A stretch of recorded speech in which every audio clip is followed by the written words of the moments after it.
येवला पालिका प्रशासनाची अतिक्रमण मोहिमेला सुरुवात. येवला शहरातील विंचूर चौफुली येथील वाहतुकीला अडथळा ठरणाऱ्या मनमाड-कोपरगाव रोडवरील अतिक्रमण येवला नगर परिषदेच्या वतीने काढण्यात आले आहे. यावेळी येवला नगर परिषदेचे अतिक्रमण विरोधी पथकानं परिसरातील अतिक्रमण काढायला सुरुवात केली आहे. यावेळी बेशिस्त वाहन चालक यांचा अडथळा असल्याचा जास्त परिणाम वाहतूक कोंडीवर होताना दिसत होता. दुचाकी स्वार नियमांचे भंग करून पाहिजे तशा दिशेनं उलटसुलट दुचाकी घेऊन जाताना दिसतात.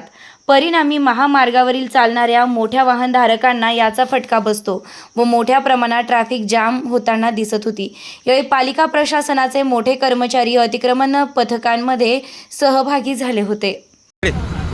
नगर मनमाड महामार्गावर वारंवार होणारी वाहतूक कोंडी व अपघातांमुळे येवला नगर परिषद व पोलीस प्रशासनाने कायमस्वरूपी दर आठवड्याला अतिक्रमण विरोधी मोहीम घेण्याचा विचार केला आहे. त्या दृष्टीने पहिलं पाऊल म्हणजे विंचूर चौफुली ते कृषी उत्पन्न बाजार समिती येवला या ठिकाणी रस्ता, राष्ट्रीय महामार्ग व फुटपाथ दोन्ही बाजूचे यावरची अतिक्रमणं तात्पुरती ती काढण्यात आली. टपऱ्या ज्या असेल त्या उचलण्यात आल्या.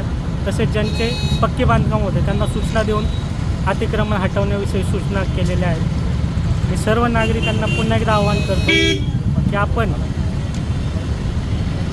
राष्ट्रीय महामार्ग जसं की नगर मनमाड रस्ता आहे, कोटमगाव रोड आहे, या रस्त्यावर रस्त्याच्या बाजूला अतिक्रमण करू नये.